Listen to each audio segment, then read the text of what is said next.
A very good evening to you all, respected doctors. It's indeed my pleasure and privilege to welcome you all on behalf of IPCA for a very interesting webinar on a very useful clinical topic in day-to-day practice.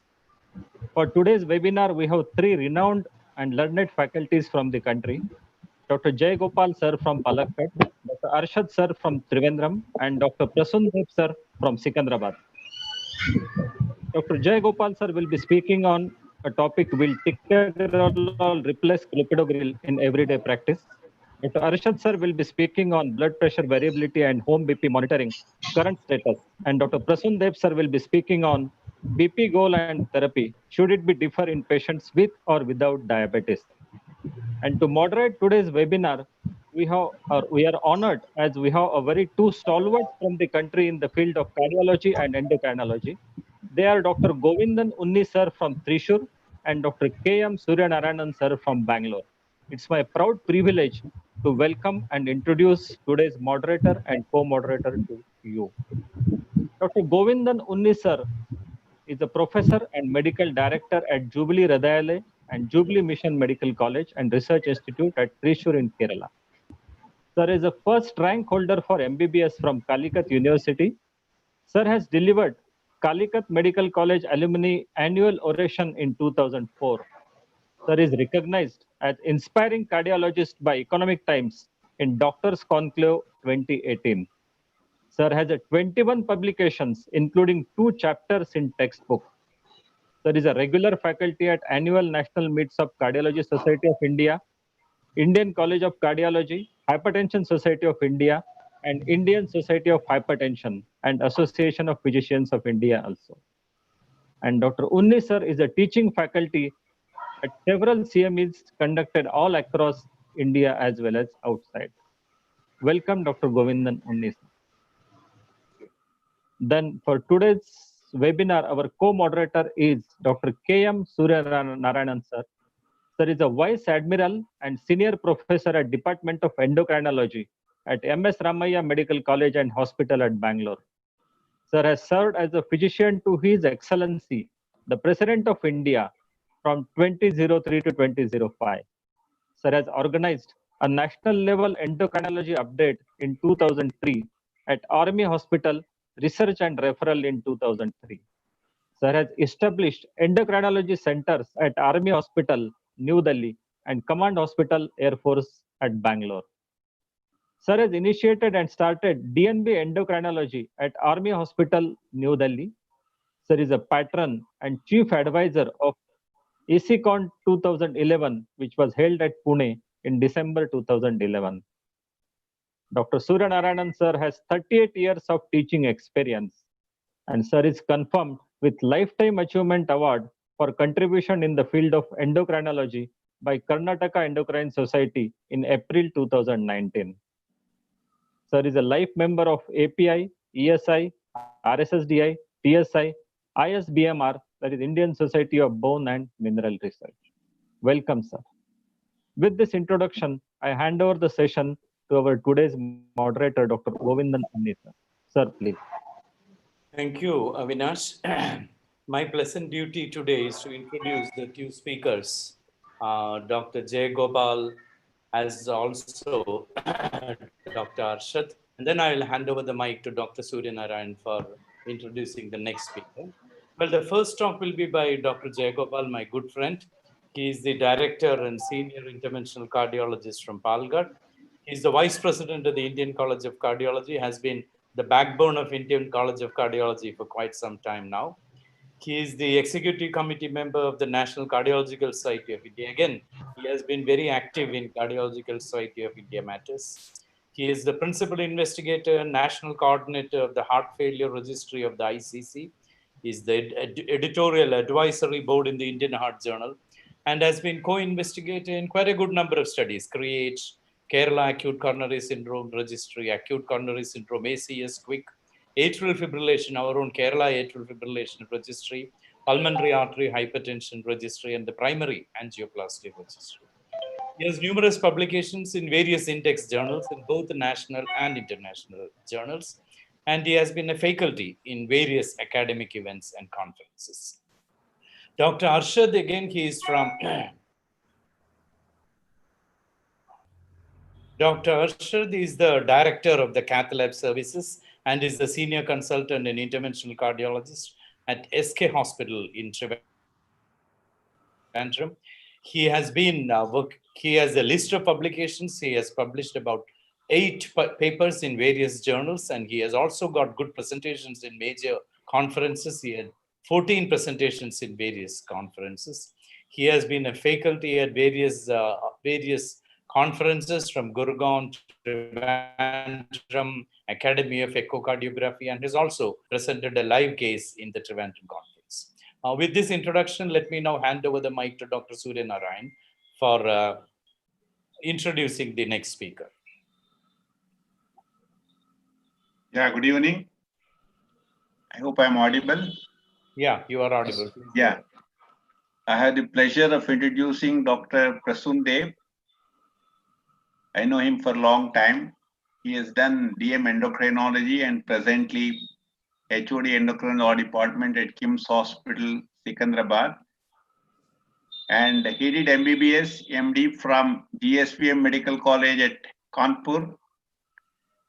DM endocrinology from SGPGI, and he has been assistant professor in the Department of Medicine in Komineni Institute of Medical Sciences, Arketpalli. I think it must be in Andhra. Senior consultant endocrinologist at Krishna Institute of Medical Sciences, Secunderabad. Senior consultant endocrinologist and HOD, endocrinology department at Yashoda Hospital, Hyderabad. Since 2015 till date, he has been senior consultant endocrinologist and HOD endocrinology department, Krishna Institute of Medical Sciences, Secunderabad. I heard Dr. Prasoon Dev many times. He's a good speaker, and he's going to speak on the topic BP goal and what should be the therapy. Should it be different in patients with diabetes or without diabetes? So with this, I have pleasure in inviting Dr. Prasoon Dev as the third speaker after the first 2 speakers have finished their talk. Thank you. Thank you, Dr. Surya Narayan. So our program is that we have, as you know, 3 talks.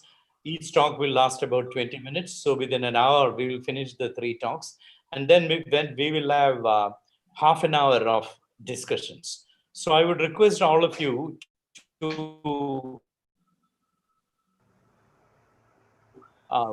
type your questions in the chat box as soon as you have the questions, so that by the time the 3 speakers finish their talk, we have the questions ready.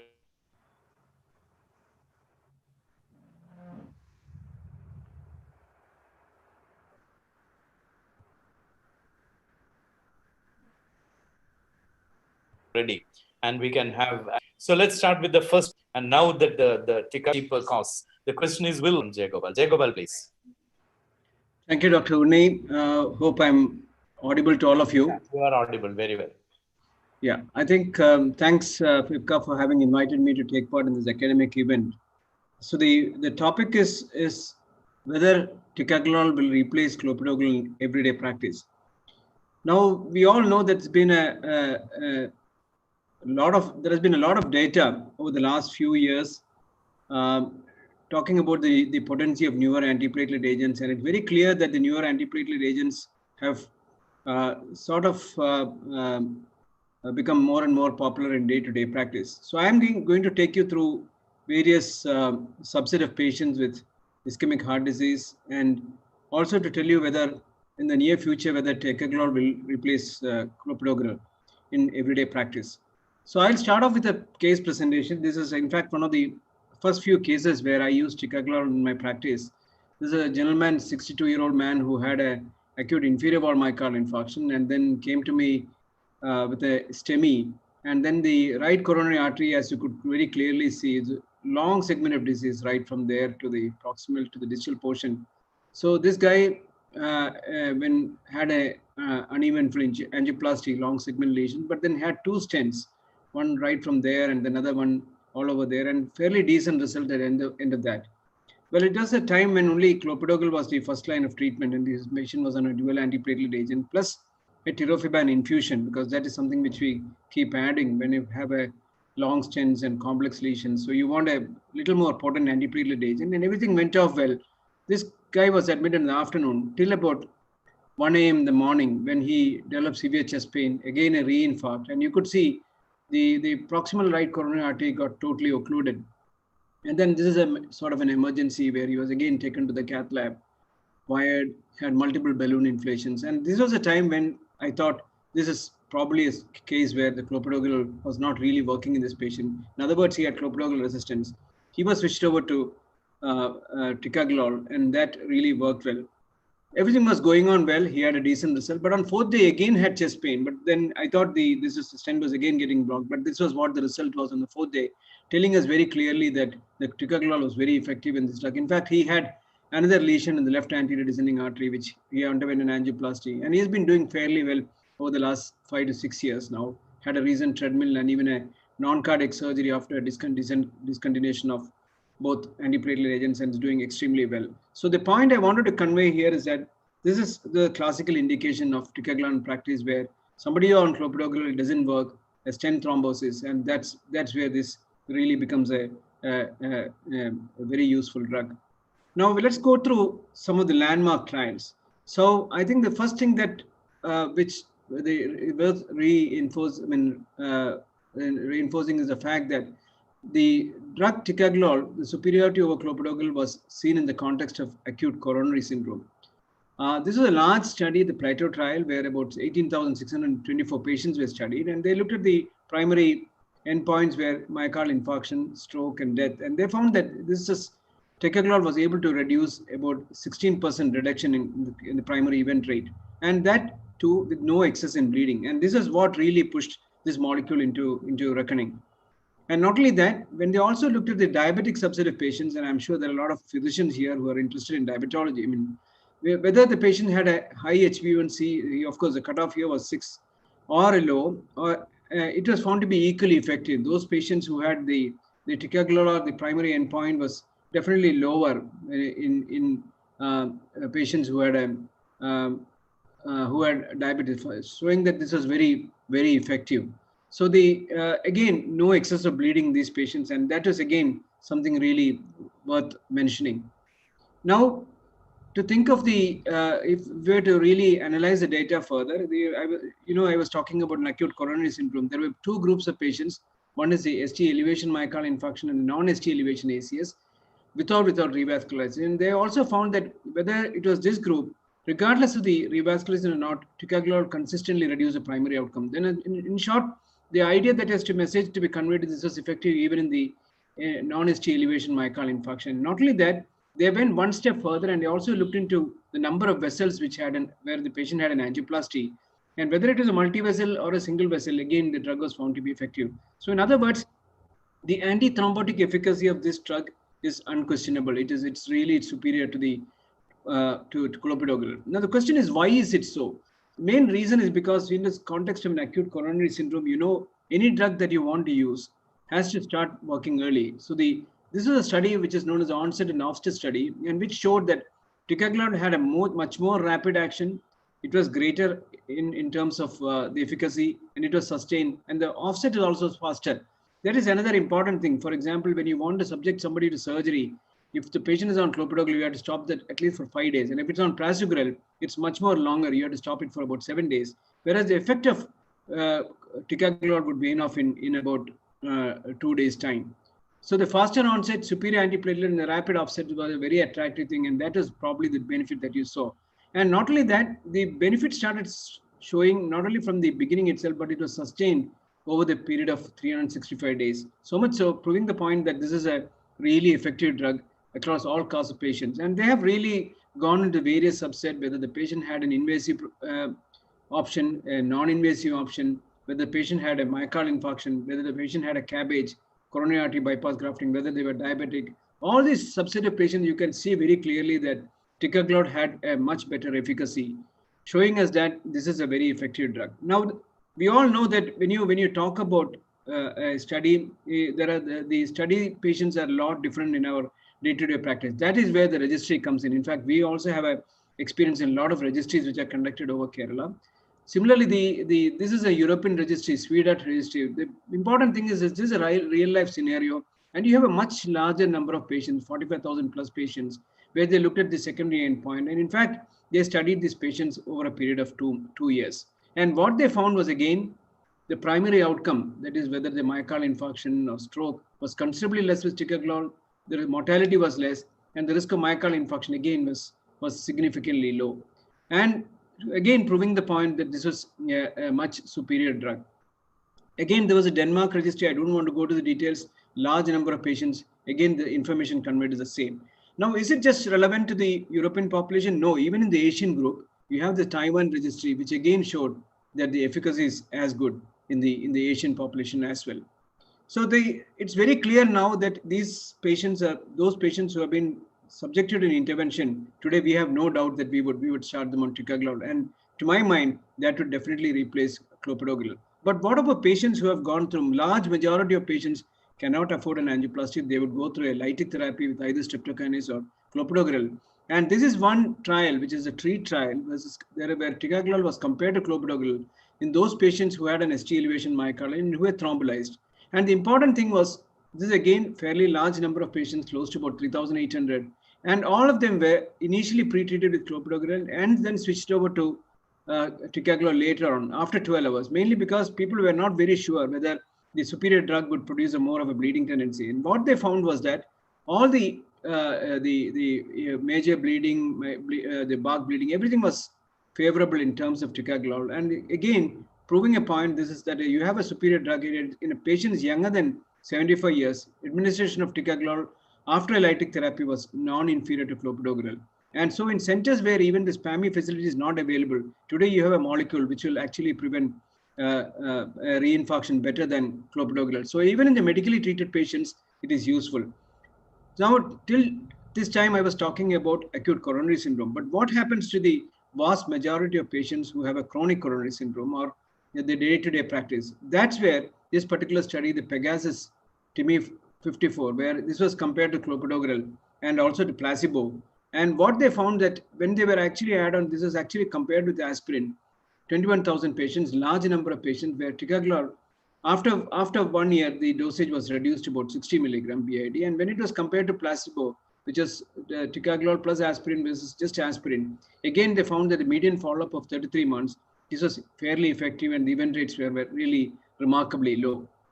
So we also have the extrapolation of data in the chronic syndrome in patients with diabetes, what is known as the THEMIS trial, where again, the large number of patients, 19,220, 50 years of age or older, who were on stable coronary artery disease, ticagrelor was actually added on to aspirin, because if you look at the earlier guidelines, European Society and American Society guidelines, the only drug antiplatelet which was offered for a chronic coronary syndrome was aspirin.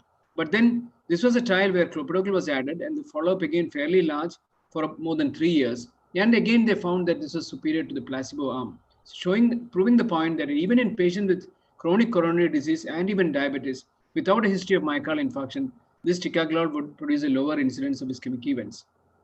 So much so, the guidelines have made a change now. So the ESC guidelines today will say that even in a patient with chronic coronary syndrome, you could use a second antiplatelet agent if you think that these patients have a higher chance of ischemia. For example, they start getting anginal pains or they're gradually deteriorating. But then if you're fairly certain that the bleeding tendency is not much. So this has become a class 2 and a class B indication.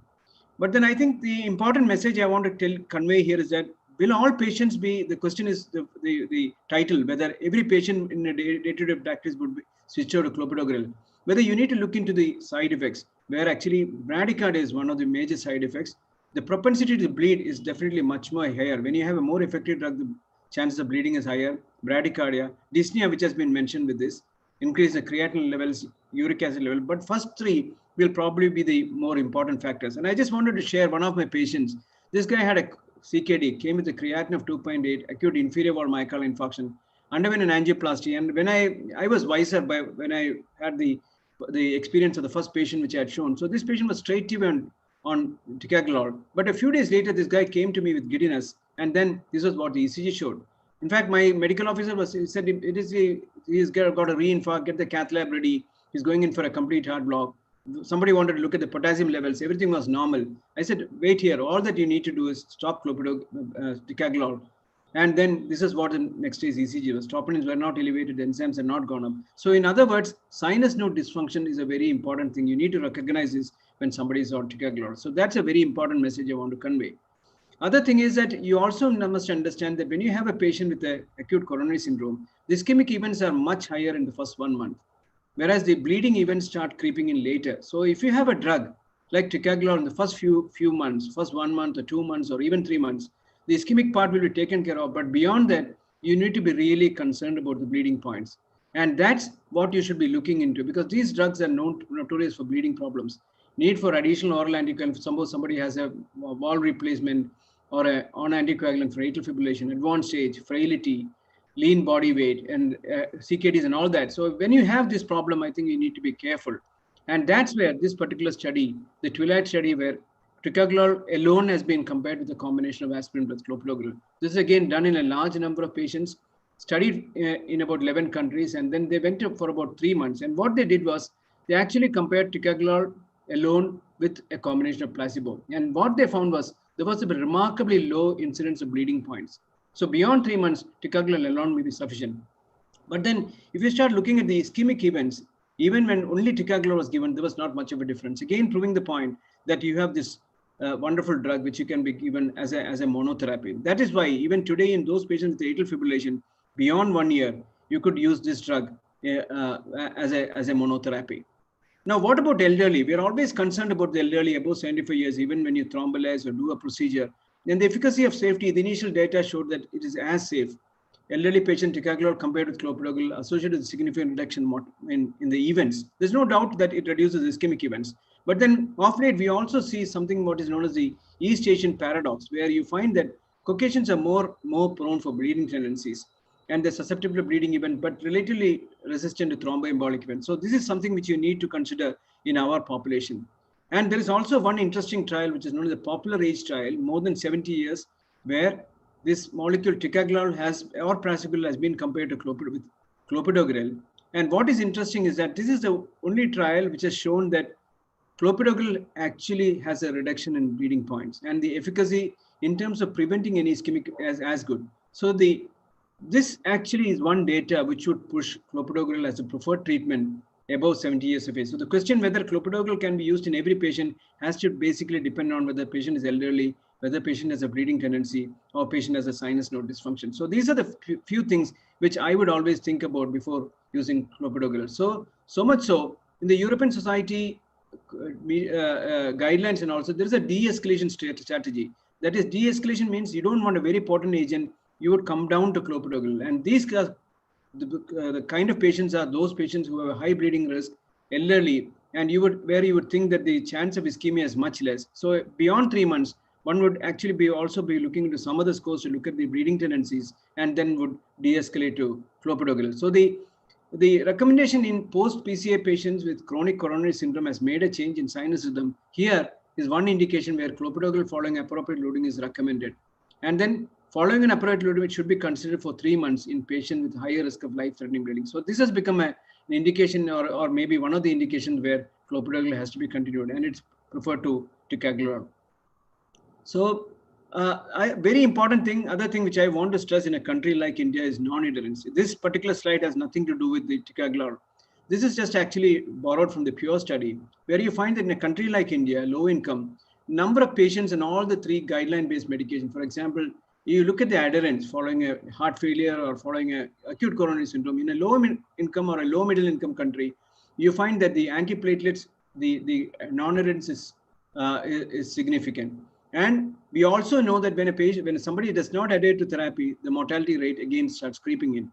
And so one of the methods that Salim Yusuf has suggested is to put a polypill. So I think it's very important when you prescribe ticagrelor to understand whether the patient will adhere to therapy. Again, the cost is a major factor in our country. And then when you're putting this patient on ticagrelor, the disadvantage is that if the patient discontinues the drug, the effect wanes off pretty fast at the end of 48 hours. Whereas if a patient is on prasugrel, at least it is there for another 7 days. Or if the patient is on clopidogrel, that is there for another 5 days. So this is an important consideration when you have to keep in mind before you prescribe ticagrelor. So I would say it is actually a balancing act, but then most of the data, when in terms of major death and disability or these things, would actually prefer a ticagrelor. But the procedural complications, if there is no bleeding tendency, again it's a preferred drug. But then the cost is a consideration. The ease of use, you can just give a loading dose, starts actingly. Duration of therapy, how long you have to give it. But the most important thing is to account for the bleeding tendency as well as the ischemic risk.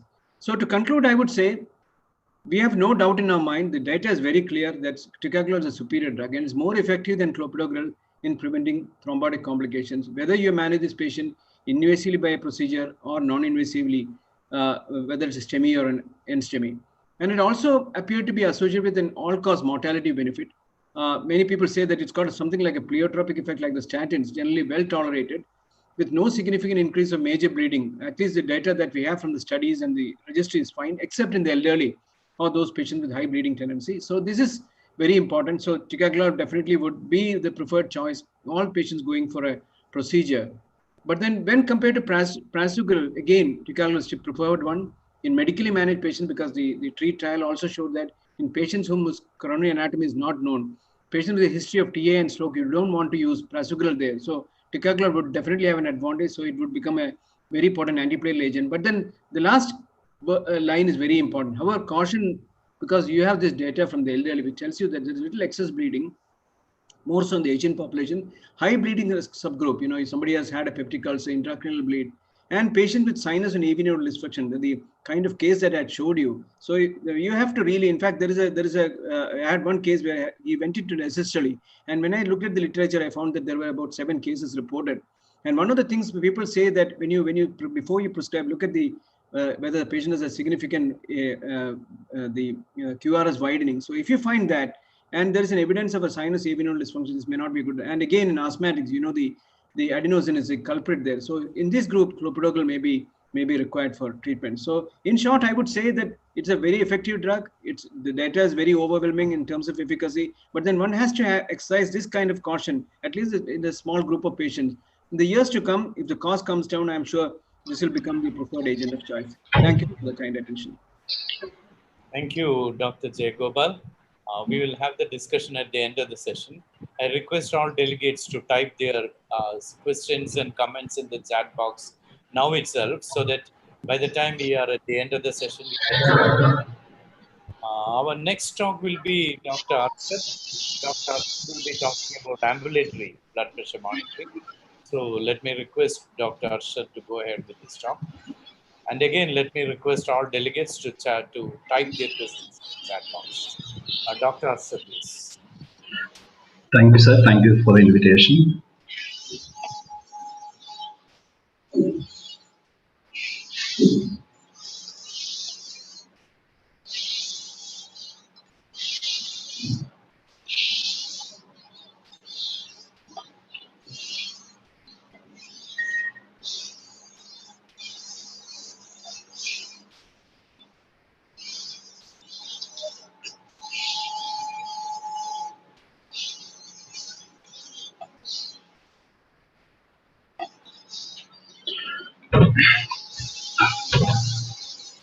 Hope I am audible, sir.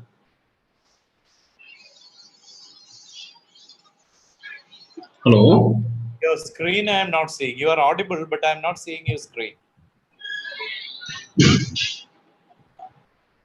I'm not seeing your slides, but you are well audible. Oh, okay, sir. Okay.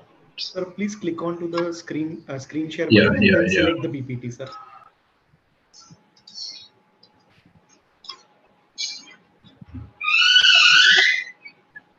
Okay. Is it coming? Yeah, it's coming. You can go into the slideshow mode then. Good evening, everyone. Good evening, my respected seniors and my colleagues and friends. And I would like to, at the outset, I would like to thank IPCA team also for inviting me for this CME. And my topic is blood pressure variability and home blood pressure monitoring, current status. And coming to the hypertension, we know that hypertension is a very the risk factor for around 12% of the global deaths annually, and home blood pressure or the office blood pressure, we used to consider as the gold standard for screening and also the diagnosis and also the treatment of the hypertension. We use it as a tool for diagnosis and treatment of the hypertension. And in all the studies, whatever the major studies in hypertension we came across, and the office blood pressure monitoring is considered as the tool for explaining the risk of cardiovascular risk of hypertension across the cardiovascular continuum.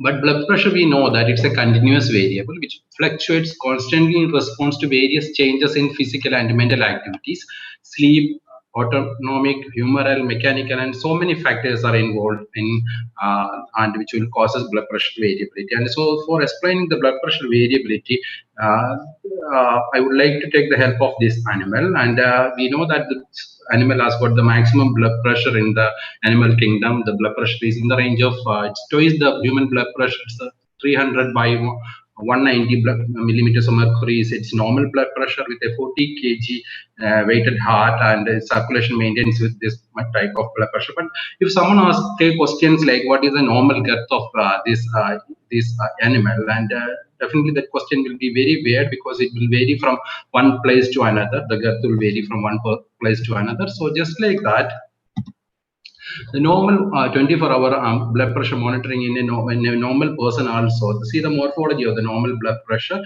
and it also varies from time to time. In a 24 hours period, this is a short-term blood pressure variability. In a 24 hours period also, there will be a blood pressure in the active period. That is when you are awake. This period is called as active period, and from 11 p.m. to 6 a.m. in the night, it is called a passive period. There will be a normal nocturnal dip of 10 to 20%, which is followed by, after the sleep, there is a morning surge. So the blood pressure morphology is also varies from time to time. This is called the blood pressure variability. And there are four major blood pressure variation subtypes, and one is called very short blood pressure variation, which is the beat-to-beat variation in the blood pressure, and which has got less of clinical significance. And this short-term blood pressure variability, that is blood pressure variability which has happened within 24 hours, which has got very good clinical significance. It can happen between minute to minute or hour to hour, and or even in day to night. And long-term blood pressure variability, it varies from days to weeks, and even from one follow-up visit to another follow-up visit, and even in seasonal, very long-term blood pressure variability. Say, for example, in winter period, the blood pressure will be on the higher side, and because of the sympathetic vasoconstriction and also the sodium retention, and compared to the summer period. And these are the various types of blood pressure variability which I pointed out. The mechanism or the pathophysiology behind this blood pressure variability is different, but eventually all these blood pressure variability will cause us the various bad cardiovascular outcomes. For example, very short-term blood pressure variability is mainly because of the increase in the central sympathetic tone or some changes in the blood baroreceptor reflexes, and this is a very from beat to beat, it will causes blood pressure variability. And the short-term blood pressure variability is a 24-hour blood pressure variability, which can happen because of the decrease in the arterial compliance and also some central sympathetic outflow disturbances, and inappropriate dosing or inappropriate titration of the antihypertensive therapy or decreased adherence to the antihypertensive treatment or cause for day-to-day variation or the mid-term blood pressure variability. And in long-term blood pressure variability, again, decreased adherence to antihypertensive therapies. There are so many mechanisms, but this is one is considered as a major mechanism behind the long-term blood pressure variability, which happens between one visit to another. So one follow-up visit to another, blood pressure varies. We usually come across such kind of patients, right? And seasonal change, as I already mentioned. So eventually, all these blood pressure variability will cause a target organ damage, and also cardiovascular risk, and cardiovascular death is also increased. So it suggests that the use of blood pressure variability is a new target in hypertension management, in addition to our routine blood pressure monitoring in the office. So how will you measure the blood pressure? Routinely, we may take the most practiced one is we take the office or clinic blood pressure, but out of the hospital, blood pressure monitoring is possible with the two modalities. One is home blood pressure monitoring, and another one is ambulatory blood pressure monitoring, and it provides a large number of blood pressure monitoring measurements away from our medical environment. So it has got various advantages. We already know something. And how to measure the blood pressure variability when you have a very short beat-to-beat blood pressure variation. This doesn't have much of clinical significance, but you need a continuous intra-arterial blood pressure monitoring, or in a laboratory setup you have in infrared photoplethysmography may be needed to do this, and it has got not much clinical significance. And the BP fluctuation in short time, this is what we are concerned about. The 24-hour blood pressure fluctuation within a day of a patient is very much important, and you do have continuous monitoring systems like an ambulatory blood pressure monitoring, and even in today's world there are some home blood pressure monitoring system with a night time blood pressure monitoring can also give a BP fluctuation within a day. And the long-term changes in the blood pressure, because of it happens in various days or months, the ambulatory blood pressure monitoring may not be a good idea. For this kind of patients, you need to have home blood pressure monitoring or office blood pressure monitoring when they come for a follow-up. So these are the various guidelines or by the various international hypertension societies, and I would like to we know that there are various cutoff, and there is some discrepancy between the ESA guidelines. Here it is in 2018 ESA guideline also the same, almost the same blood pressure parameters for the or cutoff for defining various kind of blood pressure. So, and out of this, there are various bodies will be having a different kind of cutoff for defining the blood pressure. So I would like to take the ESA guideline. The office blood pressure is more than or equal to 140/90, then we call it a stage 1 hypertension. And 5 millimeters down the lane, that is 135/85 millimeters. So if it is more than this, then the cutoff for the home blood pressure monitoring. And it is if you're taking a 20 ambulatory daytime blood pressure or blood pressure during an active period, again the same blood pressure in an ambulatory blood pressure monitoring more than or equal to 135/80 is the cutoff, and 15 millimeters down the lane, that is more than or equal to 120/70 millimeters of mercury is the cutoff for diagnosing ambulatory nighttime blood pressure, and for diagnosing ambulatory 24-hour mean blood pressure or mean hypertension, the cutoff is more than or equal to 130/80. And what are the types of short-term blood pressure variability? I would like to consider 4 different kinds of short-term blood pressure variability. One most important is nighttime blood pressure variability. Normally, there is a 10 to 20% difference between the day and night levels of blood pressure because of various factors. There will be 10 to 20% fall of blood pressure during night period compared to the day period, or in the passive period compared to the active period, or nighttime fall in blood pressure is normal and desirable. So these kinds of people are called dippers. Dippers are normal population where the blood pressure will be fall during the night period by 10 to 20% compared to the daytime blood pressure. And the non-dippers are something where the blood pressure fall during the night time will be less than 10% compared to the active period of daytime blood pressure. And yes, there are another group of patients called the extreme dippers where the blood pressure fall during the night period will be more than 20% compared to the daytime blood pressure. And there are even reverse dippers also where there will be a higher night blood pressure compared to the daytime blood pressure. So nocturnal hypertension is on an if the blood pressure when we call it is nocturnal hypertension, as the previous values, we know that if the passive blood pressure or blood pressure during the passive period is more than or equal to 120/70 millimeters of mercury, then we can call it as nocturnal hypertension. And previously, nocturnal hypertension was able to be detected only by ABPM, but with the development of some semi-automatic home blood pressure monitoring devices, which intermittently measure the blood pressure during the sleep, which allowed home blood pressure monitoring to monitor nocturnal BP accurately. And one index which we know in the ambulatory blood pressure monitoring is the diurnal index or dipping for diagnosing the nocturnal hypertension. It is the difference of that the percentage difference of the mean blood pressure between the awake and the sleep period. So it will be normally it is around 10 to 20%. I mean 10 to 20% fall in blood pressure should be occurred during the night period compared to the active or the workup period. And this is so in this patient the diurnal index is 12 for the systolic BP and 17 for the diastolic BP. That means he is having a normal nocturnal dip. And non-dippers, if the blood pressure dips is only less than 10%, and these non-dippers in treated hypertensive patients were associated with adverse cardiac remodeling and early LV dysfunction, and often they can have ischemia at night and also possess autonomic abnormalities also. And there's another group called reverse dipping. This is very dangerous. Like nocturnal blood pressure is higher than the diurnal blood pressure, and the proportion of reverse dippers was higher among those who had a cardiovascular event, and these people will be having the worst cardiovascular prognosis. And and there's another group called the extreme dippers, where the nocturnal blood pressure falls with more than 20% fall during the nocturnal period. And these people may be having an increased prevalence for silent myocardial ischemia and non-fatal ischemic stroke. And one thing we have to know that they may can have an excessive BP reduction due to antihypertensive medications. And this extreme dipping status of nocturnal BP is closely associated with the excessive morning BP surge. And this is one interesting paper by the Owasama study in American Heart back in 1997, and we found that those people who are having reverse dipping and non-dipping were having 2.56 to 3.69 times the cardiovascular mortality compared to the normal population, and excessive dippers didn't show much of increased cardiovascular mortality as per this trial.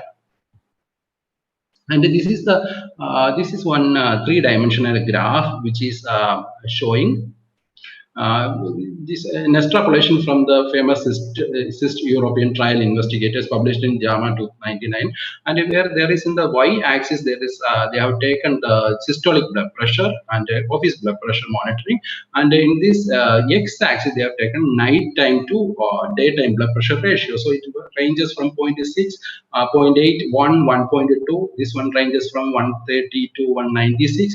And when you see that, definitely there is an, and on the z-axis there is a 2-year incidence of the cardiovascular endpoint. So definitely the office blood pressure increases the cardiovascular events, and also the nocturnal blood pressure increases the cardiovascular events. But altogether, when those people who are having increase in the nocturnal blood pressure and increase in the office blood pressure were having an increased enhanced cardiovascular events in the future 2-year outcome.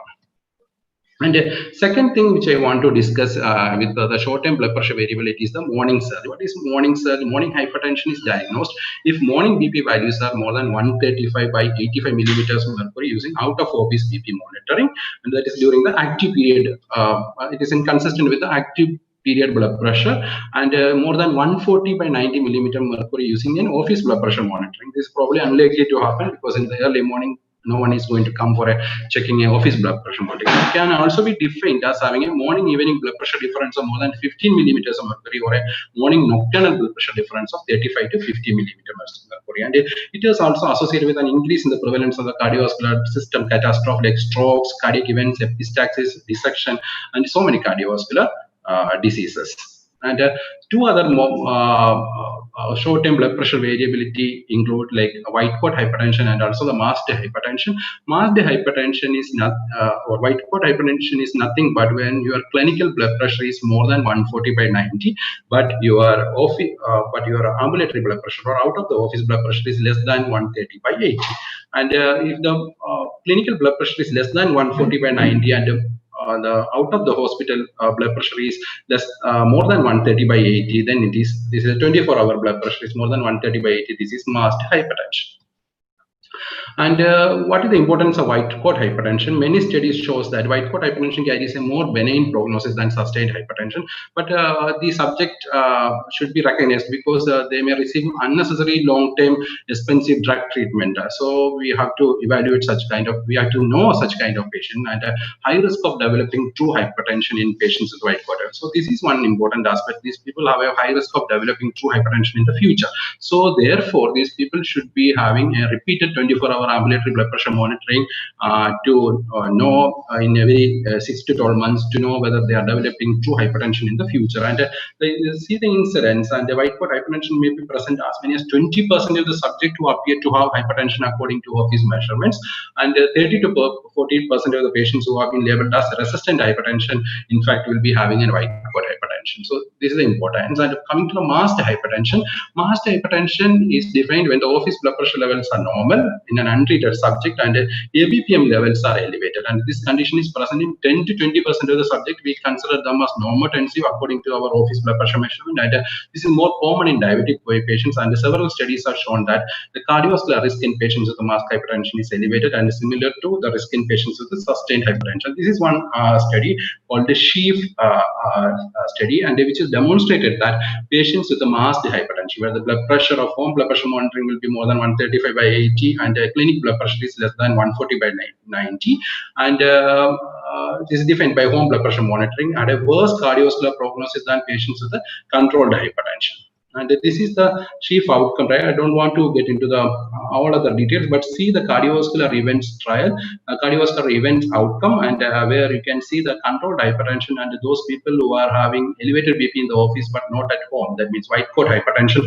They're having almost similar cardiovascular events in the long-term period. But when you are having the masked hypertension and when you are having uncontrolled hypertension, their cardiovascular chance for having a cardiovascular event is almost similar, 6.9 and 7.6 respectively, which is very well higher than the controlled hypertensive group.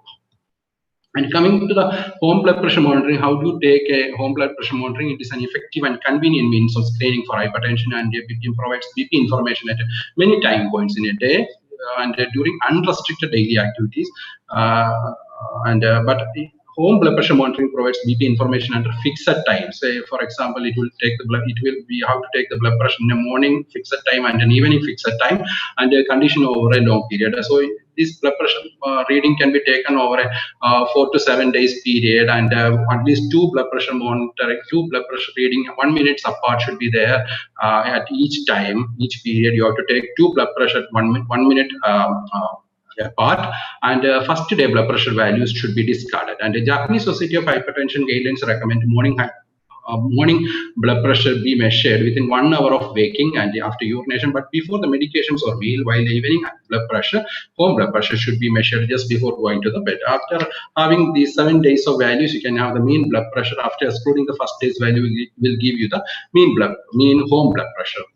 And what are the advantages? There are so many advantages with the home blood pressure monitoring. You can take multiple readings over an extended period of time. It avoids white coat reaction to BP measurement, which is reproducible, and which predicts cardiovascular mortality and morbidity, very important. And can diagnose white coat and masked hypertension, allows patients to better understand hypertension management, telemonitoring in this present era, which is important, and detects increased BP variability also. There are some limitations also, because some devices may be inaccurate, cuff placement may be cumbersome, and may induce anxiety and excessive monitoring by the patient, and risk of treatment change by patients based on casual home measurements without doctor's guidance, and a lack of nocturnal recording. Maybe in some newer modalities of home blood pressure monitoring, this is also included and not yet reimbursed by some insurance companies, especially overseas.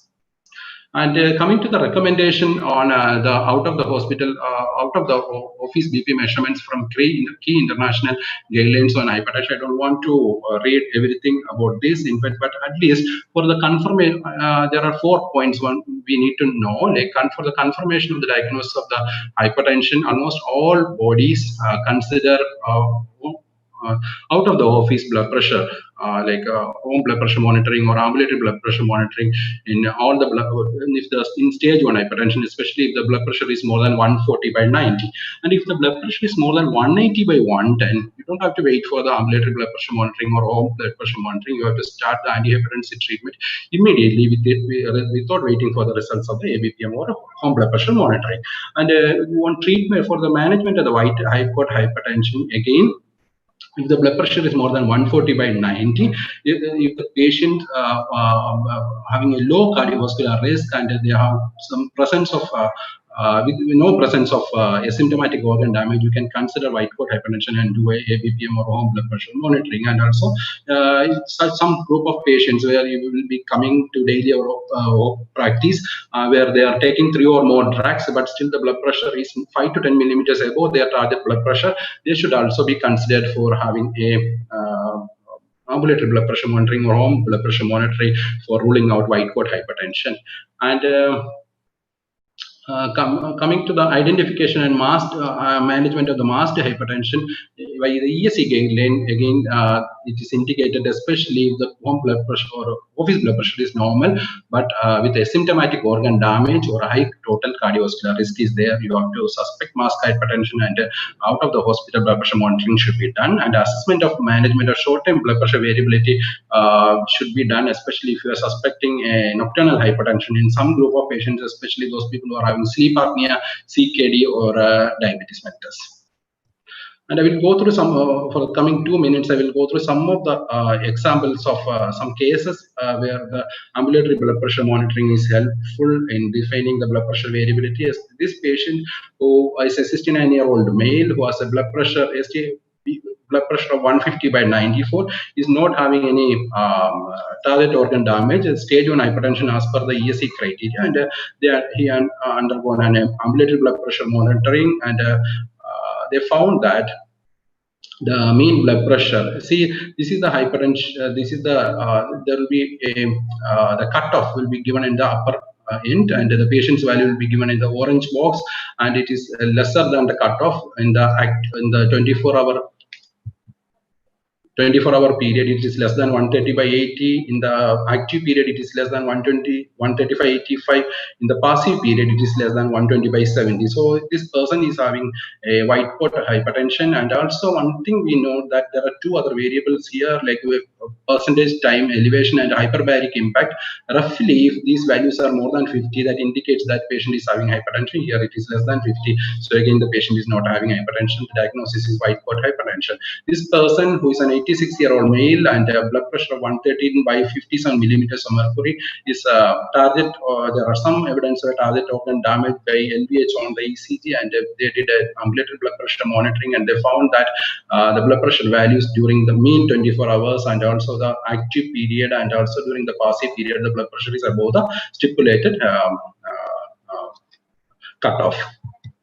And so a masked hypertension where the office blood pressure is low, normal, but the out of the office blood pressure were higher. So the masked hypertension, these kind of patients need treatment. And then there is another patient, is a 42-year-old female who came with blood pressure of 150/104 and millimeters of mercury. And they did an ambulatory blood pressure monitoring, and the diurnal index. See, the diurnal index is only 3. That means the nocturnal pressure will be on the higher side. It's 135/92 during the passive period, and even during the active period it is elevated. So there is a hypertension is there, and this person is having, this person is a non-dipper, and the antihypertensive medication has to be adjusted in such kind of population. And again, another patient who is a 69-year-old male with a 153/85 millimeters of mercury, and his diurnal index, it is -14. That means he is having a reverse dipping. And this case 5, which is about a 49-year-old female who is coming with a blood pressure of 135/86, who is an hypertensive, and the nocturnal blood pressure is elevated, and which is more than the mean active period blood pressure. And again, there is a morning surge. There is a evening to morning blood pressure is the difference was more than 15 millimeters of mercury, and so this person is having a nocturnal hypertension with the early morning surge. So these are the some important aspect of blood pressure variability, and which is to conclude, I would like to say that the hypertension is the leading cause of morbidity and mortality, and the perfect 24-hour blood pressure control is important to minimize the organ damage and the risk of cardiovascular disease events. And blood pressure variability is a predictor of cardiovascular and all-cause mortality. Home blood pressure monitoring is recognized internationally as an important tool to facilitate effective detection and management of hypertension and to monitor blood pressure variability. Thank you. Thank you so much. Thank you, Dr. Arshad. May I now request Dr. Surya Narayanan to invite the next speaker? We'll have the discussions in the end. Yeah, that was a wonderful talk. Now I request Dr. Prasoon Deb to speak on the BP goal and therapy in diabetics. Should it be different versus non-diabetics? Dr. Prasoon Deb. You can share your slides.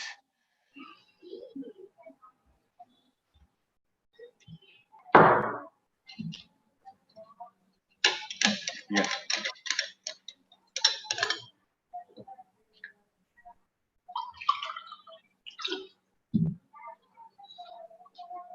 Can you see the slides? Yeah. Yeah, okay. Thanks, Dr. Surya Narayanan, and thanks, IPCA, for having me here. My section is going to be brief. I am going to talk about blood pressure goals and whether they should be any different in diabetics. Now, 10, 15 years ago, I think we were all in agreement as to what would be a normal blood pressure in our diabetics. And then in the middle, we had this period, specifically during the period of the JNC 8. And there was a little controversy as to whether it should be more relaxed than what we were thinking. And now I'm happy to report that we are probably back to where we were about 10, 15 years ago. And in the next 10 minutes, I'm going to show you the association that diabetes and hypertension has. And we'll see whether the recommendation suggests that in diabetics, you need to be any different in terms of your intensivity about how much you are going to be aggressive about treating the blood pressures. So it's a major problem, of course. We know that more than 1 billion people globally are living in high blood pressure. By 2025, this is going to increase by another 50%, and the number is going to become 1.5 billion. That's a huge number.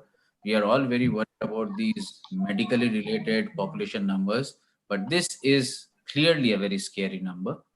So it does not matter what our chosen specialty is. All of us will need to be experts in managing hypertension. And before that, as Dr. Arshad has pointed out, we need to be able to identify hypertension in our patients. And as you heard the previous speaker talk about blood pressure variability, you'll see that in diabetes, blood pressure variability is actually a serious problem. We know that masked hypertension tends to be more frequent in diabetics, and this by far is the more important or more serious kind of variability, because here the patient will not be picked up as a hypertensive, because when he comes to your clinic, the blood pressure recordings are fine, but only when you do a 24-hour ambulatory blood pressure monitoring, only then you realize there is a mic which is not muted. Could you just mute your mic? It actually interferes with the other speakers. Thank you. And so we know that in diabetics we need to be a little more aggressive in finding out whether you have blood pressure variability in your patients. Otherwise, we will tend to miss some masked hypertension.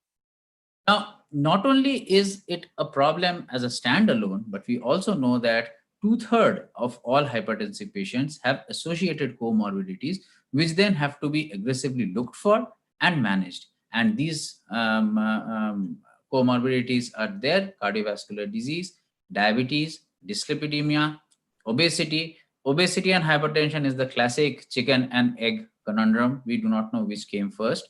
But what we do know is hypertension and obesity both seem to be associated in the same patients, and both might require individual treatment, because overall that is going to worsen the renal diseases, and finally hyperuricemia can all be associated with hypertension. Now, as you can see, 60% of your hypertensives could have obesity, 60% can have some form of dysglycemia, about 55+% will have dyslipidemia, and another 35% will have something else. So just picking up hypertensives and treating their hypertension may not be enough. You actually need to look at the other comorbidities that the patient will have. Of these, diabetes and hypertension is arguably the most important associated comorbidities, and it is really difficult to say which among the two needs to be more aggressively treated. The problem with hypertension obviously is that while diabetics are more prone to hypertension, your patient need not become frankly hyperglycemic for the hypertension to develop. We know that people who are pre-diabetic or just have insulin resistance and hyperinsulinemia, these patients already have hypertension and cardiovascular disease risk factors even before they have developed frank hyperglycemia. And so even before the patient has been picked up as being a diabetic, hypertension is already there, and the two sort of feed off each other and have to be treated. Hypertension then is twice as common in diabetics. New onset diabetes is 2.5 times that as much in hypertensive. So people who are hypertensive have 2.5 new onset diabetes when you follow up these patients. As we discussed, 20 to 40% of impaired glucose tolerance patients, they are not hyperglycemic at that point of time, but will become hyperglycemic later. They have hypertension. 40 to 50% of type 2 diabetes have hypertension at some point of their time of their life. Only 1/4 of hypertension in diabetes is controlled, and there are various reasons for that. A few of them actually are associated with the pathophysiology of diabetes itself. Autonomic neuropathy dysautonomia as well as hyperinsulinemia actually make the hypertension control more difficult. Specifically, people who have significant autonomic dysfunction, if they also have a postural drop, it becomes very, very difficult to control these patients, because if you want to maintain a good blood pressure control when the patient is lying down, these patients then are more likely to have postural hypotension, and they cannot tolerate very, very aggressive blood pressure control. And it is known that it is fairly difficult to control hypertension in some diabetics. If you have both, if your patient has both diabetes and hypertension, then the cardiovascular risk goes up to as much as 3-fold. And so this is a very, very lethal kind of a. At the heart of the problem is insulin resistance. This then causes obesity. Ultimately, these patients go into relative insulin deficiency and then develop hyperglycemia. This causes dyslipidemia, hypertension, and hyperinsulinemia. Everything sort of feeds over each other. Probably there is a common soil hypothesis for these. So people who have insulin resistance end up having all of these. And this is probably the reason why hypertension and cardiovascular risk is already there even before an impaired glucose tolerant patient has become diabetic. Now, the pathophysiologic mechanism, this is a very busy slide, and I'm not going to take you through the entire thing. Just remember that there are various organs that contribute to this complex. The brain controls the sympathetic hyperactivity. The liver, the fatty liver is one comorbidity in the metabolic syndrome. We know that. The adipose tissue, certain adipocytokines can be protective, like adiponectin, and these are known to be low in type 2 diabetics. The renin-angiotensin system produces more of angiotensin 2, and this is the reason why ACE inhibitors and ARBs are so important in managing hypertension in diabetics. Adrenal mineralocorticoid oversecretion is also a problem. Kidneys tend to retain sodium, and this might be one of the reasons why SGLT2 inhibitors are so good in controlling blood pressure and reducing the chances of heart diseases, because natriuresis is one thing that SGLT2 inhibitors will produce at the kidney. Hyperglycemia per se causes an enhancement of advanced glycated end products, and this causes problems in the heart. Hypertension and diabetic dyslipidemia are, of course, associated problems. The end result of all this is end organ damage. It can be an ischemic or hemorrhagic stroke. It can be retinopathy, peripheral vascular disease, renal failure, and finally, left ventricular hypertension, coronary artery disease, and congestion. CHF has come into the limelight, and more people are talking about it because there is now something that we can actually do. We know that as a class, again, SGLT2 inhibitors seem to protect the patient from hospitalization for heart failure. And this appears to be something that cuts across the entire class. All the molecules that are available in this group end up protecting your patients from congestive. For any kind of blood pressure that you're looking at, if your patient is diabetic, then the chances of CV mortality. You can see the orange bars are diabetics, yellow bars are non-diabetics. It doesn't matter how high the blood pressure is. Diabetes seems to give that extra CV mortality rate as compared to non-diabetics. So what is an optimal blood pressure control? And there are many prospective trials which is again a very busy slide. I'm not going to go through all of these. Many of the earlier trials were either trials looking at one antihypertensive versus the other, or overall to see whether the blood pressure control helps. It's a bit of a mixed bag in terms of heart outcomes, but most studies showed that if you are controlling the blood pressure better, you actually end up protecting your patients from a cerebrovascular accident, a brain stroke.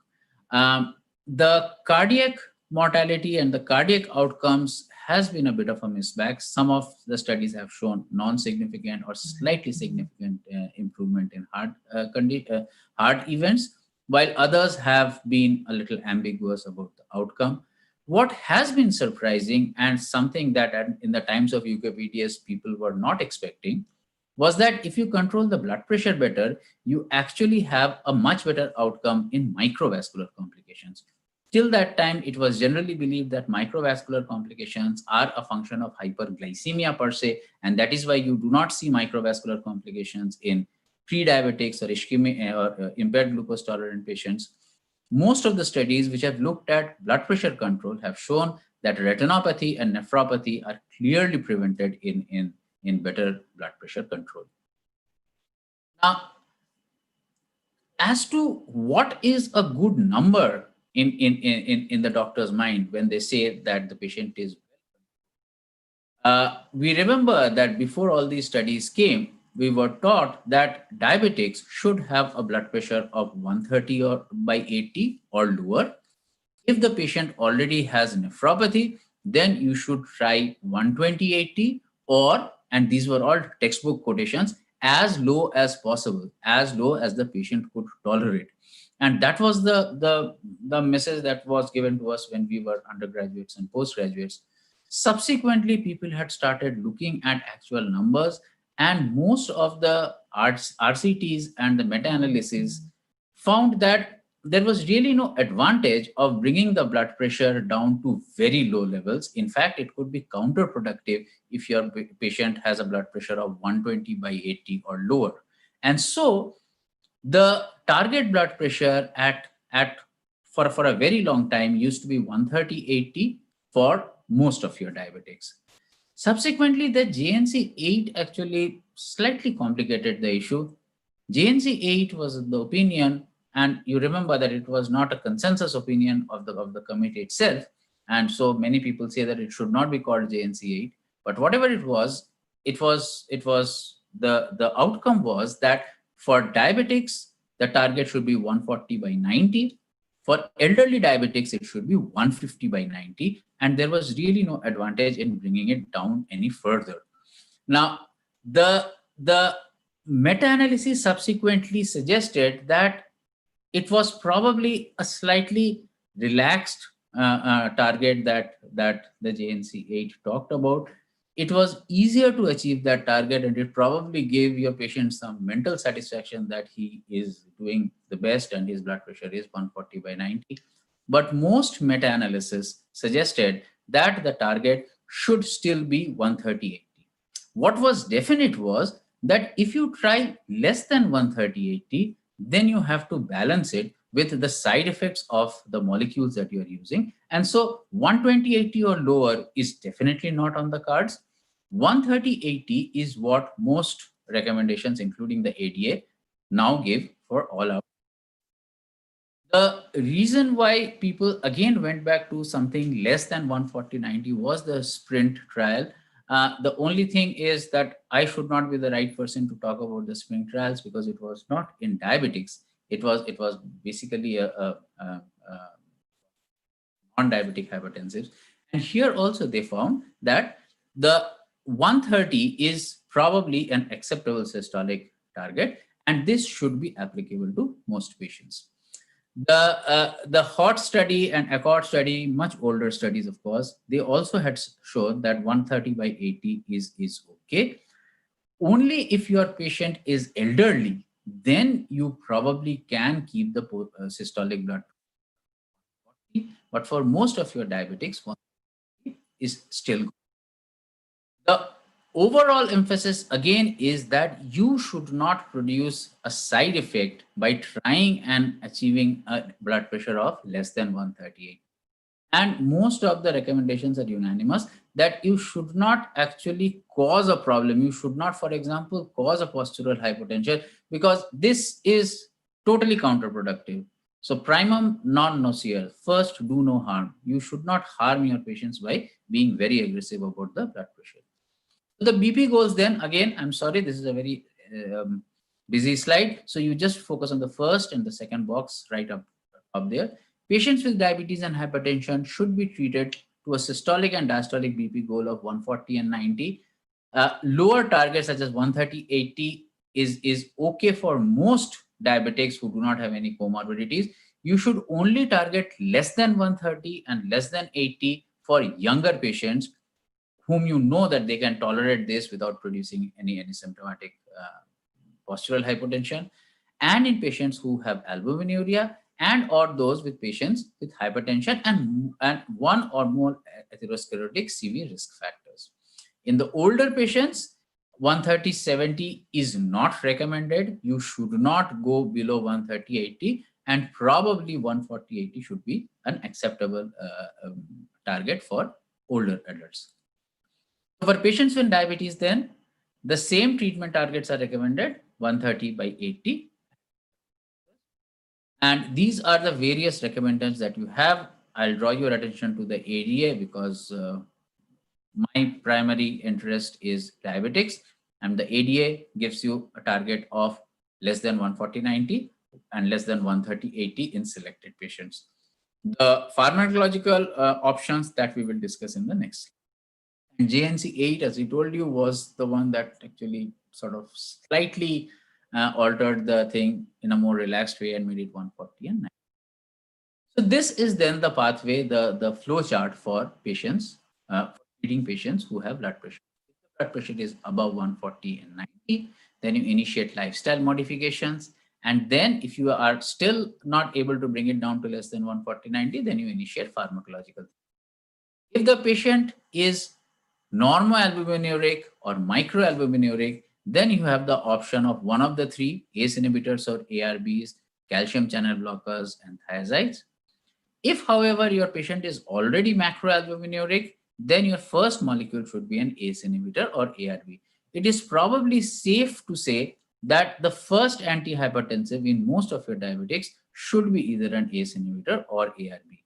Obviously, you should not give both. That is absolutely out. You should not combine an ACE inhibitor with ARB.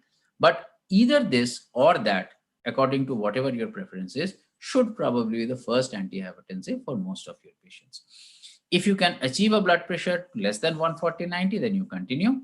If not, then you can add something from these middle boxes, the number 2 or number 3, whichever you have already added, you can add the other 2.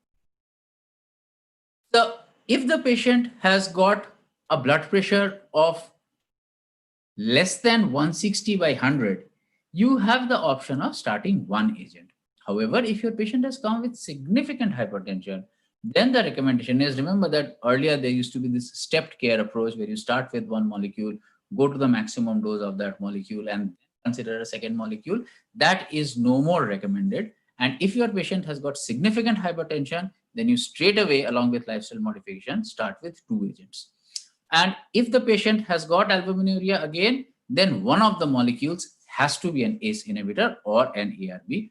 Now, you will notice that the current recommendations for diabetics do not include beta blockers. And you can see that right down when you have used up all the 3 options of ACE inhibitors, calcium channel blockers, and diuretics, then you have the other molecules like the mineralocorticoid receptor antagonist. Spironolactone, incidentally, is actually a very good medicine for diabetics for the simple reason that there is something inherently wrong with the mineralocorticoid pathways in type 2 diabetics. And there are studies which suggest that it actually protects the heart. However, there are some major issues like it can cause some suppression of testosterone action in the periphery, and that can be a problem, especially in the male patients. However, these molecules are all recommended, but beta blockers, as you can see, are not recommended. And this is the Diabetes Care 2017 algorithm. The understanding at this point of time is that beta blockers have got no cardiac benefits in type 2 diabetics. However, and I'm sure all of you who practice diabetic patients on hypertension know that many of your patients are probably candidates for the cardioselective beta blockers as well, for the simple reason that a number of your patients, probably because of slight early dysautonomia, will have resting hypertension, resting tachycardia, and these patients can actually benefit from beta blockers. Also, someone who has already had a cardiac event, I'm sure you should talk to the cardiologist, but beta blockers are definitely an option, although they do not appear in this overall scheme of things. So the highlights then is patients with coexisting hypertension and diabetes appear to be especially prone to heart diseases.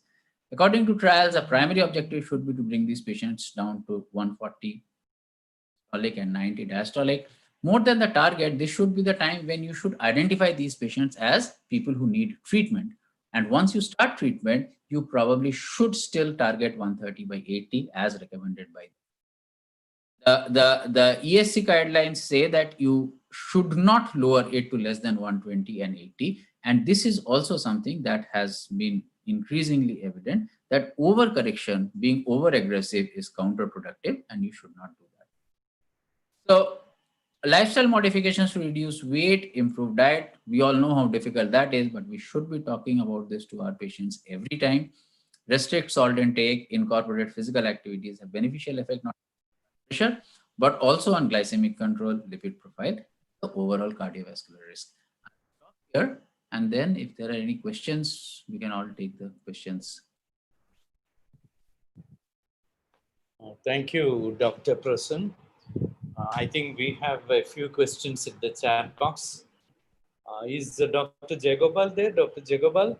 Yeah, I'm here. Yeah. We have some questions for you. I think we'll first finish you and then go to Dr. Arshad and finally to Dr. Prasun. About monitoring tests, how frequently it is done when on anticoagulant? I think the question is with respect to patients who requires an oral anticoagulant also and is on ticagrelor. How frequently do you check the INR in those patients? Or would you prefer a DOAC in those patients? Well, today we have data even with NOAC with ticagrelor. In fact, earlier days it was believed that a very potent antiplatelet agent and a DOAC would be deleterious. But then a lot of emerging data, so it's considered to be safe to have a DOAC as well as a ticagrelor, in which case you really don't need too much of monitoring. But then the issue is that, when your patient is on an oral anticoagulant, like for example, mitral valvular disease after valve surgery, then I think at least the first few weeks, you need to be monitoring them closely. There is no guideline as to how frequently you would do it. It's basically, it's an antiplatelet agent. It's not really going to do anything on the coagulation cascade.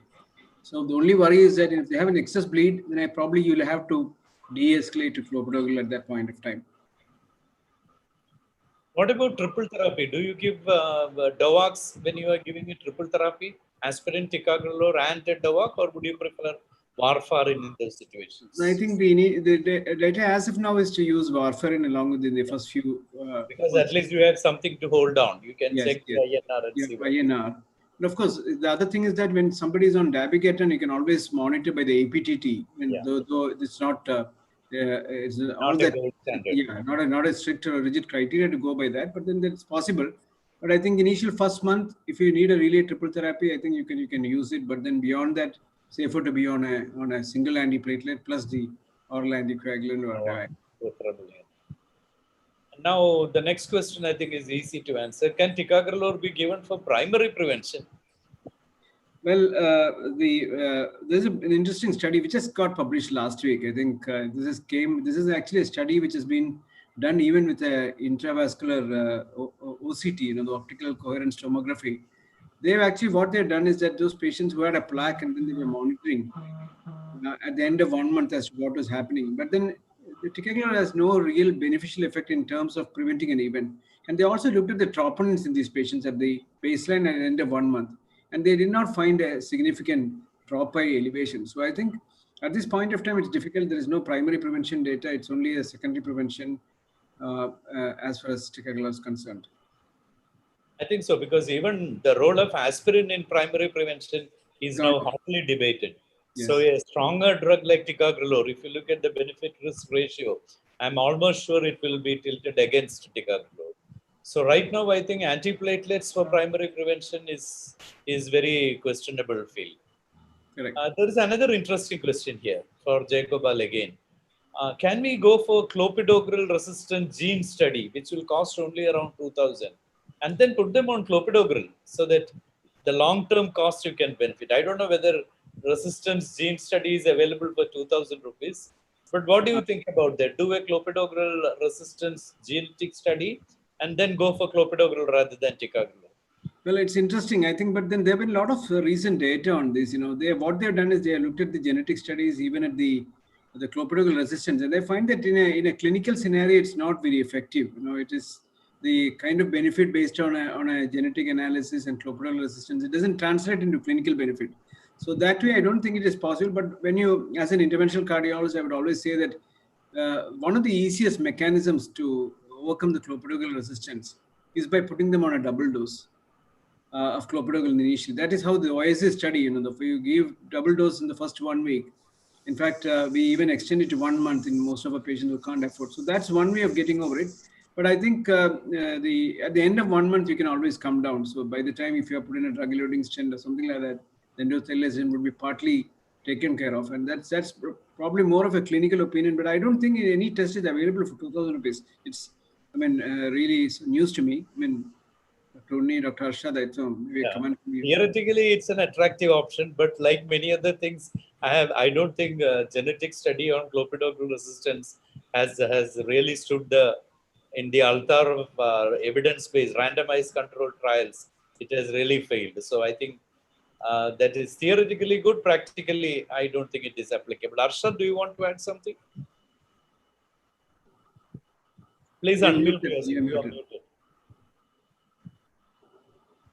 Sir, availability issues is another one thing. Probably, as far as I know, there are hardly few centers in India which are doing the clopidogrel resistance testing, and to avail and at 2,000 rupees, I am also not aware whether it is available. I think right now that is not a good option.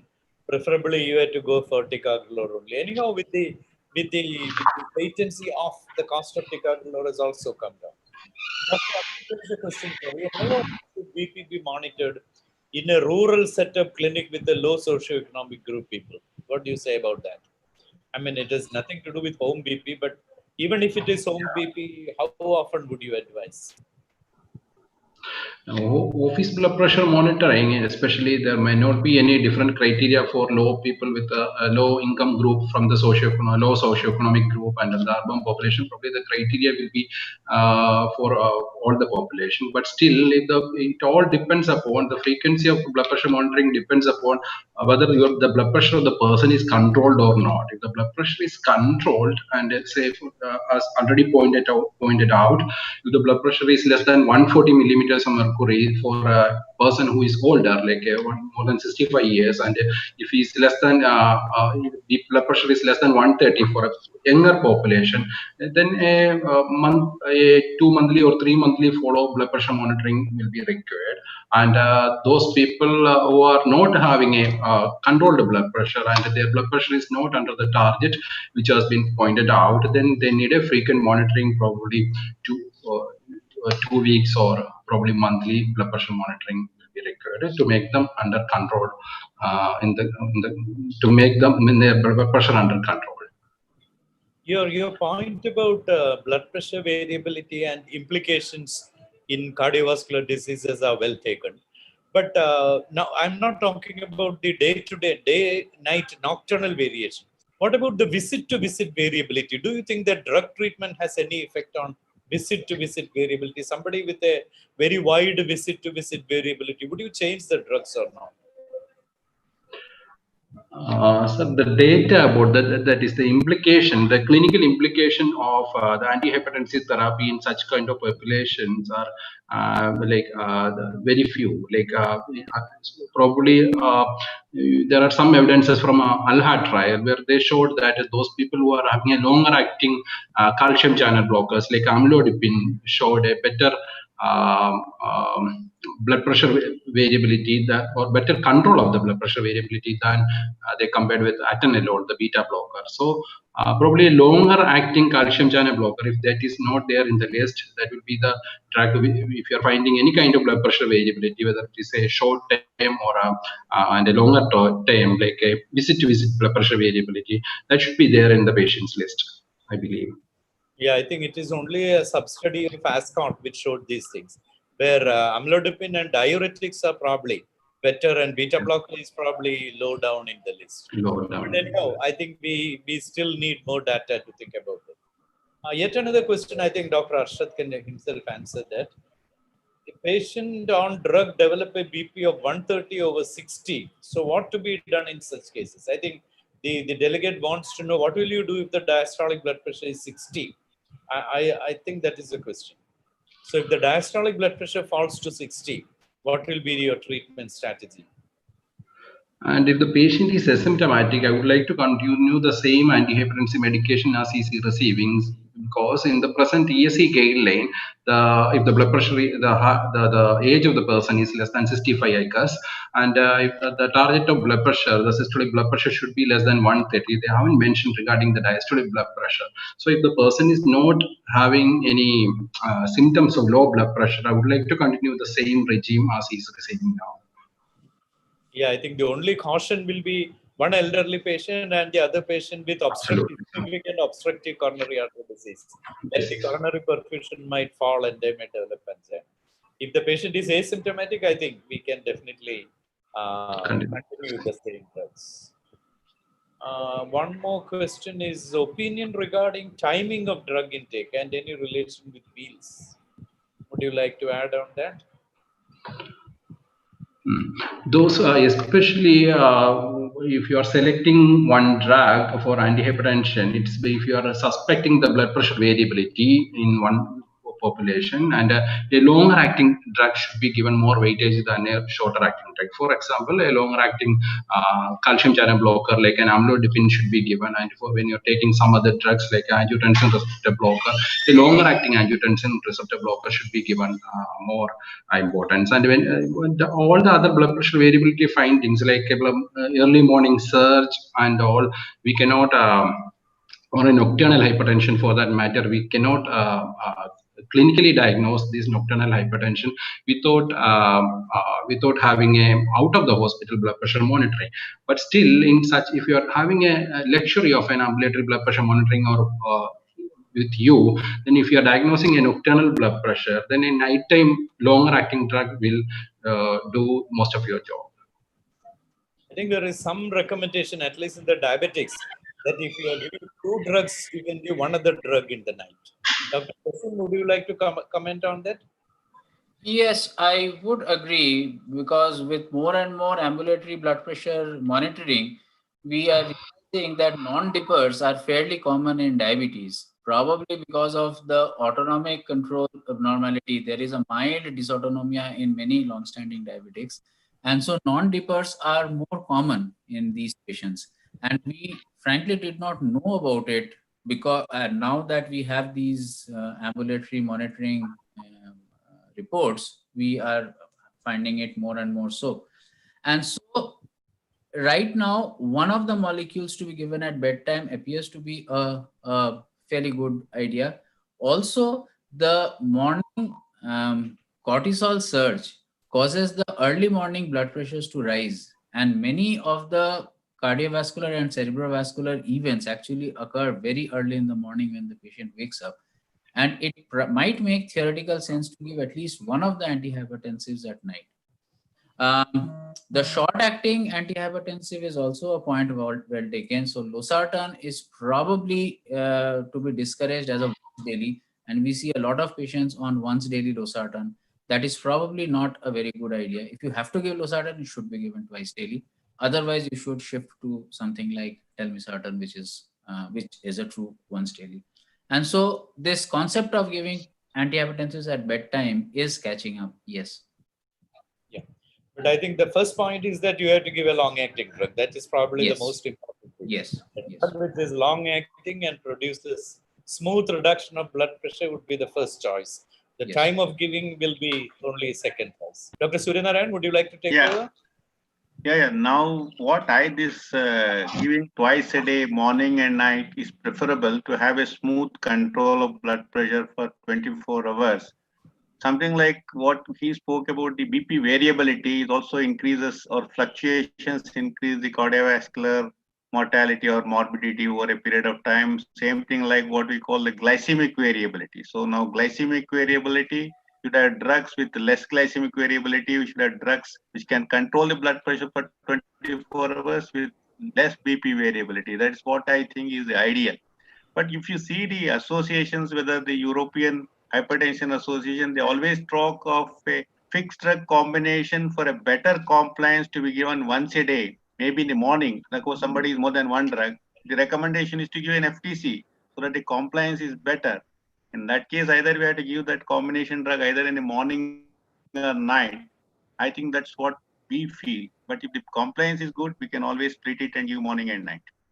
Yeah, the biggest reason for uncontrolled hypertension is compliance. So I think definitely better to give a fixed drug combination rather than splitting and giving in two choices.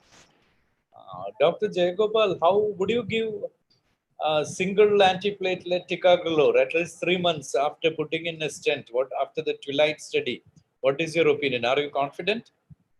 Well, it all depends on what kind of procedure that you do. For example, if it's a very straightforward single vessel disease and type A lesion, or you don't really expect a problem. So there, I think, yeah. So I'm absolutely certain about the quality of the procedure. I have no hesitation to continue just one antiplatelet. But then, if you have done a complex procedure, let's imagine you have put in a stent into the left main, and then or even a diabetic scenario where it's not really controlled, complex lesions, LV dysfunction. So these are the kind of patients who are prone. So I may be little hesitant there, but the data is quite evident. But then the important message here is ticagrelor is probably more effective than any other agent. Even per se, I think it'll work well.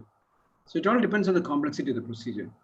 Yeah, I think one has to individualize it with respect to the chances of thrombosis versus the chances of bleeding also. In a patient with a very high bleeding risk, maybe you take the risk and stop aspirin and only give ticagrelor. So I think you cannot just answer the question straightforward. It has to be individualized. Can I ask a question? Can I just do the... Yeah, sure. You are welcome. Yeah, good talk, Arshad and Dr. Prasun. See, there's a good data from the India heart study, if I'm quoting it right. This is on an ambulatory blood pressure monitoring on close to 18,000 patients in the country. And the interesting fact is that Indian population has been found to have very high sympathetic drive. You find a tachycardia and a hypertensive response early morning hours, and classically, this is the reason for all the adverse events. So one of the suggestions is to put them on a beta blocker at night. I heard Dr. Prasun vehemently opposing a beta blocker. No. I'm a big fan of beta blocker. At least No. Absolutely not, sir. I didn't finish my question, so I just wanted to bring in an argument. Sorry. I'll just clarify what I said. The recommendation in the 2017 diabetes care does not mention beta blockers as a primary molecule that you will give right up to the 5th add-on. However, then I said, but then look at absolutely. That's what I said. See, the dysautonomia is a problem in diabetics, and resting tachycardia is an issue. And so most of us use beta blockers, at least cardioselective beta blockers to our patients. The second thing that where we use beta blockers is when there's already been a cardiac event. And that is just a recommendation, but in our practice, resting tachycardia is a problem in diabetics. And so, beta blockers are very important. Can I add one point? Yeah. So beta blockers, as a matter of fact, are very poor antihypertensives if I take. So the recommendation is beta blockers when somebody already has an established atherosclerotic cardiovascular disease or a cardiac event. They may be helpful in that patient, but not in general in every patient of hypertension. A beta blocker will be helpful. If I am right. If I may go against that, sir, beta blockers are actually fairly powerful. Very effective. Beta blockers are not there as antihypertensives. As antihypertensives, sir, they are fairly powerful. But why they are not on that list is that they have no proven cardiac benefits. And the entire thing is now so much related to cardiovascular mortality reduction and cardiac risk reduction that the beta slowly sort of becoming less important. But as antihypertensives, I believe I'm open to correction by the. I What think I, it's very Dr. powerful. Undi, what Dr. I'm Undi, saying is both of us, I'm sorry. Cardioselective beta blocker Yeah. after a cardiac event is more beneficial rather than giving just a beta blocker as an antihypertensive drug. That's what I was trying to say. No, I also disagree because Dr. Undi, you will also, we had a lot of discussion with Cruikshank, who is the original contributor for bisoprolol in the world. So I think it's well known that those patients who have a high sympathetic drive, Yes. even as an antihypertensive per se, even before they have any manifest or overt cardiovascular disease, it's a very effective drug. There's no denying that fact.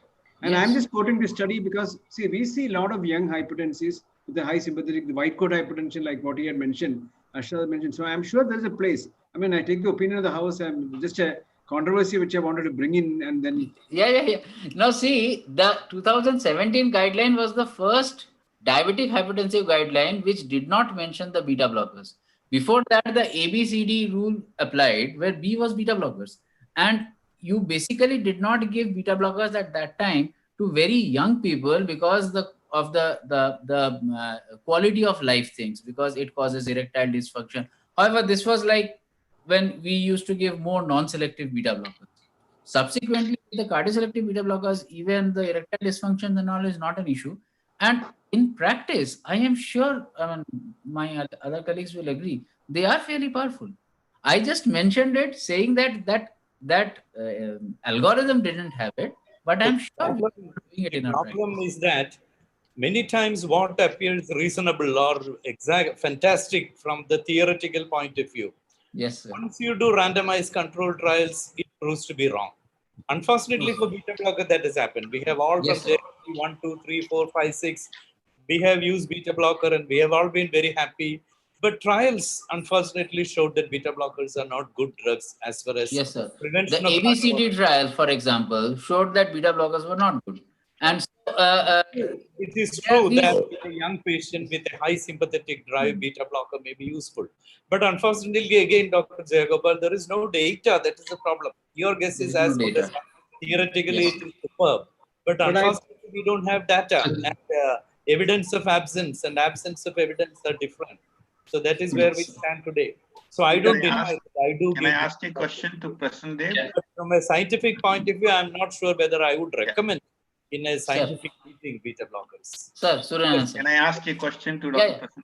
Sir. Yeah, now we have a lot of diabetic patients who come to us who are already on a calcium channel blocker, amlodipine, or any one of them, and their BP is well controlled. So what do you do at that point of time? You change over to them an ARBs or ACE inhibitor, or you allow them to continue a calcium channel blocker because the preferred drug is an ACE inhibitor or ARB in a diabetic. So what do you do? Because he says, sir, I am on this drug for the last 15 years. You think it is still good or we should change to some recent drug? This is a usual question also asked. I'll probably do a microalbuminuria, sir. If the albumin is there, albuminuria is there, then he absolutely needs an ACE inhibitor / ARB. And you can add it. You don't need to take away the calcium channel blocker. Even if it's very well controlled, you can still just add a ACE inhibitor ARB. If there is no microalbuminuria at all, then also in my practice, I will probably still give a little bit of ACE inhibitor. But that I believe the jury will be out and you can do what you think is correct. But yeah, I think that should be the right approach. If there is microalbuminuria, there is no question. He has to be on a RAS blocker, maybe on top of amlodipine, maybe alone. But otherwise, in a diabetic without any evidence of target organ damage, any antihypertensive is good enough. Amlodipine is good enough, no doubt about it. One question. Can I just pose one more question? Yeah. We had this latest release by the International Society for Hypertension, the guidelines. So for a country like India and all that, it's low dose combination, very low dose combination of both drugs as a single. What is your opinion? The question, would you suggest a country like India, amlodipine 2.5 and 2.5 of the other drug? No, my point will be I don't think my opinion matters, sir, because it's already available in most. No, these are all guidelines. It's up to the physician to decide, right? Guidelines. I do not know whether anything beyond an ACE inhibitor ARB should be added, even if the blood pressure is well controlled. There is no rationale. Suppose the opposite of what Suryanarayan was saying. If you have a patient who is on 40 milligrams of telmisartan and well controlled, why would you need to add a calcium? No, this is a combination. This is for the first time he comes to you. All right, then I'll probably use a monotherapy. My point will be that, Jayagopal, how sure you are that the benefits of ARB, 80 milligram telmisartan, you will get with 20 milligram telmisartan. So are we just reducing the blood pressure, or are we looking ahead for protection of target organs? If we are looking ahead for protection of target, that's a different you require drugs at the target dose. No, I think what Dr. Jayagopal was asking, sir, is would you give 40 milligram of telmisartan or 20 milligram telmisartan plus 2.5 amlodipine straight away? Yeah, that may bring down the blood pressure, but so I would probably use a monotherapy, sir. Left ventricular hypertrophy. Those are the questions. I'm not sure about it. Can I pose one other question? Yeah. Sure. Diabetic, with the now recent addition of these SGLT2 inhibitors, they got some effect on the blood pressure. They may also cause a little bit of natriuresis. Yes, sir. Particularly patients who are already on a diuretic plus another combination of another antihypertensive drug. Do you want to modify their antihypertensive treatment once you introduce an SGLT inhibitor, or you want to continue the same, particularly in people more than 60, 65 years, because they may develop postural giddiness, maybe hyponatremia? What will you actually do at that point of time? Sir, I believe the only molecule that you need to be a little careful about is the loop diuretics. And if your patient is already on loop diuretics, then you might ask the other colleague, and generally the loop diuretics is given by the nephrologist colleagues of mine. And then you could just talk to them, reduce the loop diuretic dose a little bit, and then you can just give the SGLT2 inhibitors. For the other things, furosemide and all, I do not think you need to worry. You can just continue. Yeah, somebody is on thiazide diuretics. Yeah, that's fine. No issues, sir.